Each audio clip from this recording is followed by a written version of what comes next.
Hello guys, আসসালামু আলাইকুম। কেমন আছেন সবাই? আশা করি ভালো আছেন। গাইস, আজ আপনাদেরকে নিয়ে এলাম আমার সেই মেক্সিকান আনার গাছটির কাছে। যে গাছটি আমি অনুপস্থিত থাকার কারণে এবং জায়গা স্বল্পতার কারণে শুধু লম্বাই হয়েছে, ঝোপালো হয়নি। তো গাছটিকে আমি কোনো প্রকার কাটাকাটি না করে চেষ্টা করেছিলাম নিচ থেকে কিছু ডাল নেওয়ার জন্য এবং গাছটিকে ঝোপালো করার জন্য। তো মাশাল্লাহ, আমি সফল হয়েছি। এই গাছটি প্রায় লতার মতো হয়ে গিয়েছিল। এই দেখতে পাচ্ছেন আমার গাছটি একদম চিকনা কিন্তু অনেক লম্বা। এই যে 20 লিটার বালতিতে রোপণ করেছি, একদম পচা গোবর এবং মোটা বালি দিয়ে। মোটা বালি দেওয়ার একটাই কারণ, যেন ড্রেনেজ সিস্টেমটা ভালো থাকে, তবে যেন পানি জমে না যায়। পানি জমে গেলে গাছটি মারা যাবে। তো এই যে দেখতে পাচ্ছেন, এই দুইটা ডাল ছিল এই গাছে, একদম লতার মতো নরম, খুব লম্বা। তো এই দুটাকে আমি বাঁকা করে বেঁধে দেওয়ার ফলে সেই বাঁকা জায়গা থেকে এই যে আরো 3-4টি ডাল বের হয়েছিল, সেগুলোকে ছোটবেলায় পুনিং করে দিয়েছিলাম। অনেকগুলা শাখা পোশাখা আমি পেয়ে গেছি খুব অল্প দিনের ভিতরেই। তো আপনারা চাইলেও এই টেকনিকটা ব্যবহার করতে পারেন। এই সেম টেকনিক আমি অ্যাপ্লাই করেছি আমার আরো 3টা আনার গাছে, সেগুলাও এভাবেই লম্বা হয়ে গিয়েছিল।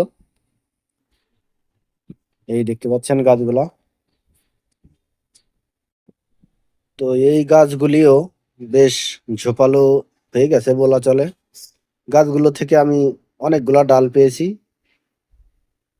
এই যে দেখতে পাচ্ছেন গাছটি ভায়োগা জাতের আনার, 20 লিটার বালতিতে। এটা সুপার ভায়োগা।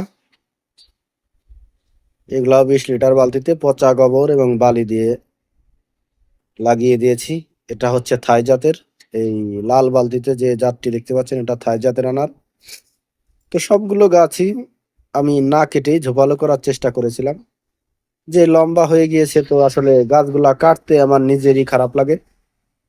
তো চেষ্টা করেছিলাম দেখি গাছগুলোকে না কেটেই কিভাবে ঝোপালো করা যায়। তো আমি সফল হয়েছি। আশা করি এই ডালগুলো বড় হলে আমার গাছটি অবশ্যই ঝোপালো হবে।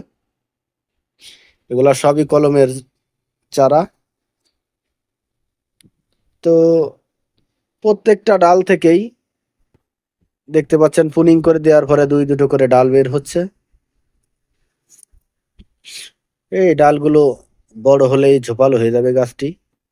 মাকড় নাশক দিয়ে দিয়েছি যেন এটি কুঁকড়ে না যায়, পাতাগুলা কুঁকড়ে না যায়। আর এছাড়া আমার কাছে আরো কয়েকটি জাতের আনার চারা রয়েছে। এই যে দেখতে পাচ্ছেন, রিমন জাতের আনার। এটা আমি অনলাইন থেকে এক বাগানের কাছ থেকে সংগ্রহ করেছিলাম। এই যে গাছ দেখতে পাচ্ছেন, এই যে এই ছোট ডালগুলা গজাচ্ছে মাত্র, এইগুলা আপনারা অবশ্যই খেয়াল রাখবেন যে কলমের চারা, কলমের নিচ থেকে যেন কোনো চারা না গজায়, তাহলে আপনি কলমটি মারা যাবে, মানে উপরের অংশ মারা যাবে। তাই এগুলো অবশ্যই খেয়াল রাখবেন। এই যে আরো একটি জাত, এই যে আরো একটি জাত। তো এগুলাকে আমি ছোটবেলা থেকেই পুনিং করে দিচ্ছি। এই দেখতে পাচ্ছেন, এভাবে পুনিং করে দিচ্ছি যেন ঝোপালো হয়। কারণ গাছগুলাকে ছোটবেলায় পুনিং করে না দিলে লম্বা হয়ে যাবে, ঝোপালো হবে না। আর আনার গাছ ঝোপালো না হইলে তার কোনো সৌন্দর্য নেই এবং ফলনও কম। এই যে আরো কিছু চারা দেখতে পাচ্ছেন, আমি চারাগুলোকে এভাবে রেখেছি কারণ আমার জায়গার স্বল্পতা। খুব তাড়াতাড়ি গাছগুলোকে এখান থেকে সরিয়ে নিব। তো গাইস, সবসময় আমি চেষ্টা করি আমার মতামত আপনাদের কাছে শেয়ার করার জন্য, কারণ আমি নতুন। আপনাদের যাদের অভিজ্ঞতা আছে তারা সবসময় চেষ্টা করবেন আমাকে আপনাদের মূল্যবান মতামত দেওয়ার জন্য। আমি সে অনুযায়ী গাছের যত্ন নেওয়ার চেষ্টা করব। আর পরবর্তী আপডেট পেতে অবশ্যই চ্যানেলটি সাবস্ক্রাইব করবেন এবং আপনাদের মতামত দিয়ে সহযোগিতা করবেন। ধন্যবাদ।